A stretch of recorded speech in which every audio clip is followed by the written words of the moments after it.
So I was scrolling Twitter this morning and found this video from Global News about a blind woman who was denied a bus trip because of her guide dog. And I wanted to quickly watch the news report and react to it and talk about it because this is a big problem that blind people and people with service animals in general that are certified actual service animals face quite often. And it's also one of the reasons why I didn't go for a guide dog, is because I don't want to have to deal with service dog denials. And that's one of the major reasons. So let's take a listen to this news report. What a good girl. Oh. Eager to head home to the shoe swap for the holidays, Jessica Rathwell and her seeing eye dog made their way to the e-bus station in Surrey. But the trip took a bad turn before it even began. The driver denied me access to the bus because of my seeing eye dog, stating that they didn't have enough room. Rathwell's mother booked the bus ticket unaware that a 48-hour notice was required for service animals in order to make space for the dog, a flawed policy, according to Rathwell. But it doesn't take into account people with emergency situations who might need to travel on short notice.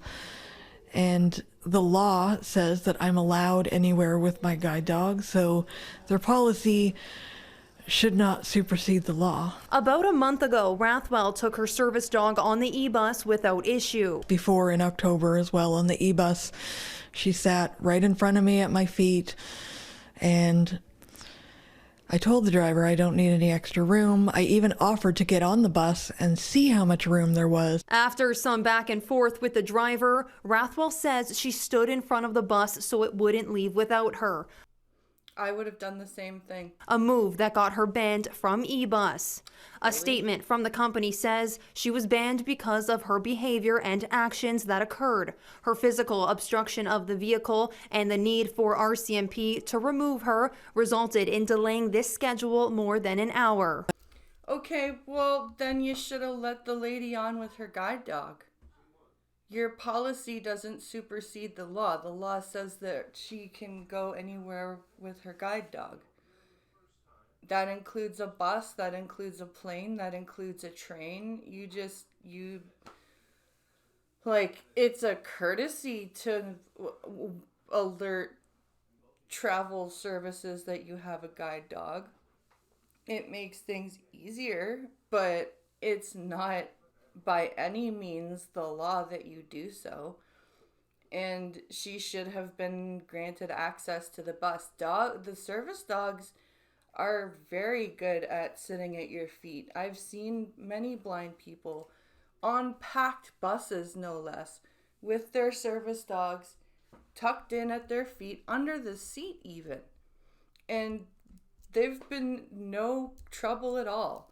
I don't understand this person. I would have stood in front of the e-bus myself, because that's completely unacceptable that they did that, not let her on because of her guide dog, and because, oh, you didn't tell us 2 days ago that you had a guide dog. No, that's so what? This is Canada. This is the law says this is a certified service animal. It goes with me. You let me on the bus. Like, that's how that works. And for her to be banned because she tried to protest, and it's their fault the bus was delayed. All they had to do was let her on the bus, and everything would have been fine.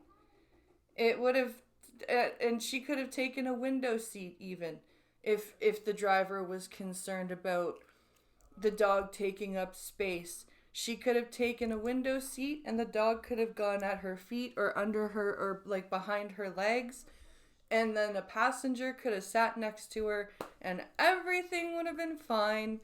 And like she said, she even rode the e-bus in October, so like this policy doesn't seem like it's even being enforced properly. So they're picking and choosing what times to enforce this policy, what times not to enforce this policy, and then punishing her when they do decide to enforce it. I think the e-bus company is completely in the wrong here.